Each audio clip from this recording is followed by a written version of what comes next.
안전한 대한민국, 우리 국민들의 직업, 그리고 국민들의 생활 이런 것들이 안전이라는 곳에 잘 관리되어야 한다고 생각합니다. 그리고 정치의 최종의 임무와 목적도 국민의 안전과 민생의 안전이라고 생각을 하거든요. 그래서 지금 우리 시대의 가장 핵심적 키워드는 안전이다. 저는 이렇게 생각합니다. 예, 안녕하세요. 더불어민주당 하남시 출신 국회의원 최종윤입니다. 반갑습니다.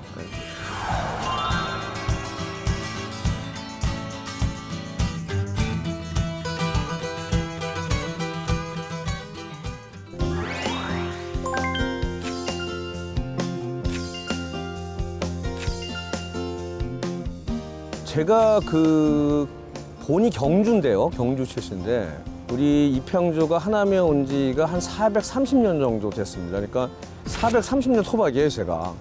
저의 어린 시절, 그리고 이후의 성장 과정에서 저는 하남을 떠나본 적이 없습니다.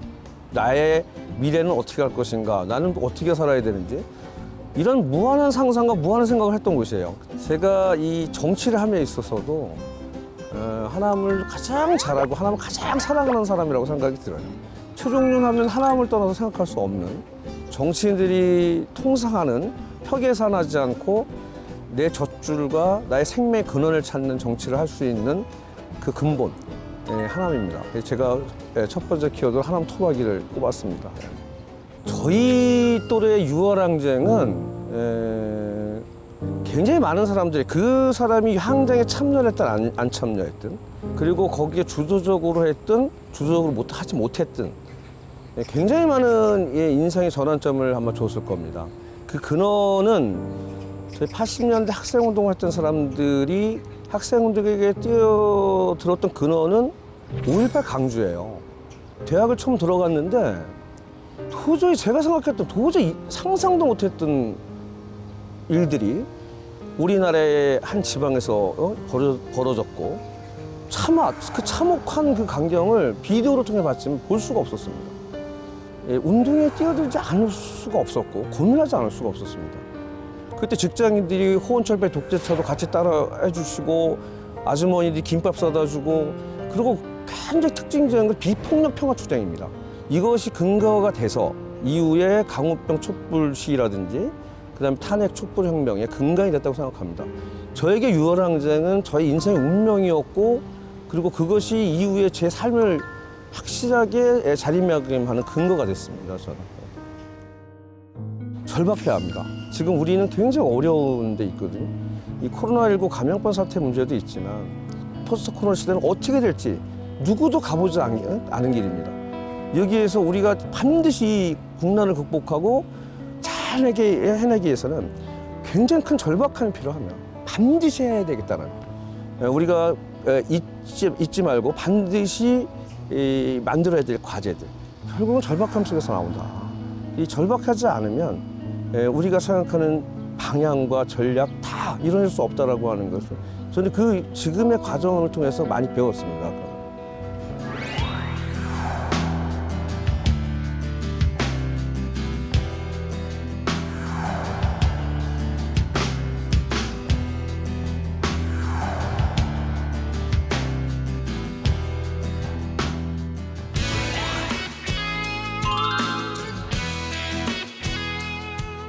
정치는 국민의 행복을 만들어주는 겁니다.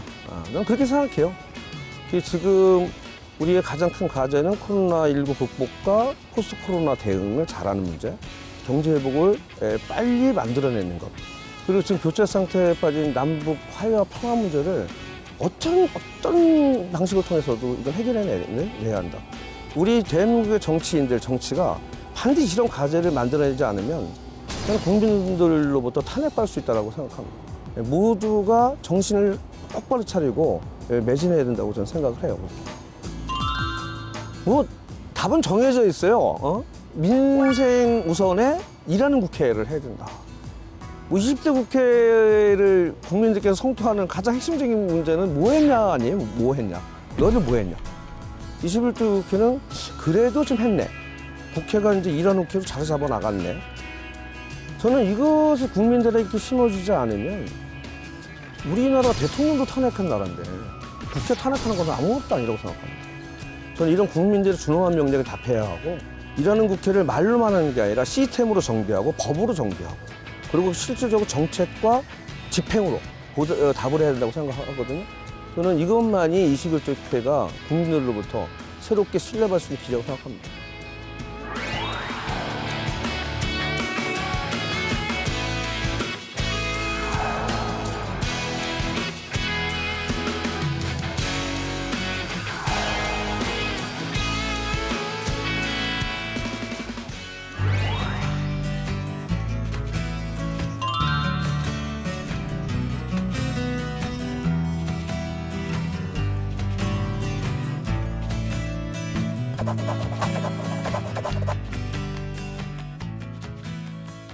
우리가 방역, K방역이라고 불릴 정도로 잘했던 것은 기존에 뭐 사스나 메르스에 대한 대응 체계를 갖추면서 그 노하우를 축적하면서 새로운 매뉴얼을 잘 만든 거거든요.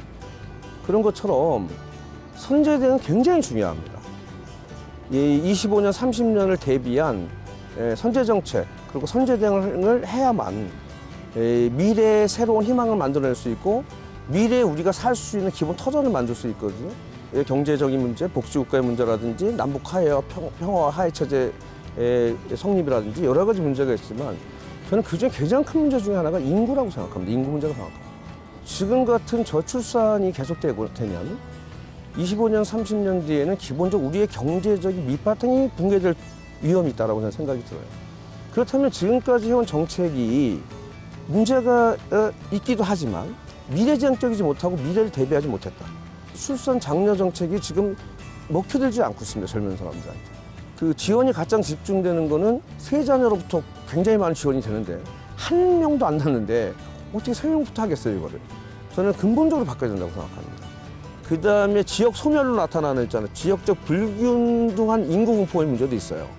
출산 정책을 제대로 지금과 같은 과정이나 패러다임을 전환시켜서 해야 된다.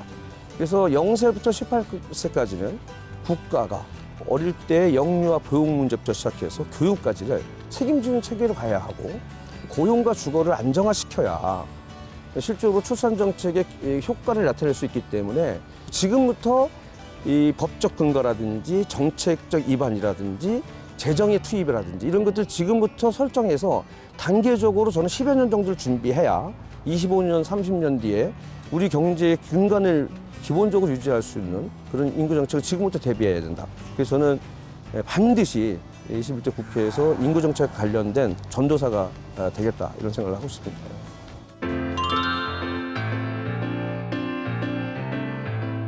최종윤이 처음에 국회의원 됐을 때 굉장히 못할 거라고 생각을 했는데, 그래도 가만히 보니까 옳은 일, 꼭 해야 될 일, 그리고 반드시 이루어야 될 일을 다는 못해서도 그래도 남 눈치 보지 않고 자존감 잃지 않고 꿋꿋하게 어느 정도는 해왔다 싶네.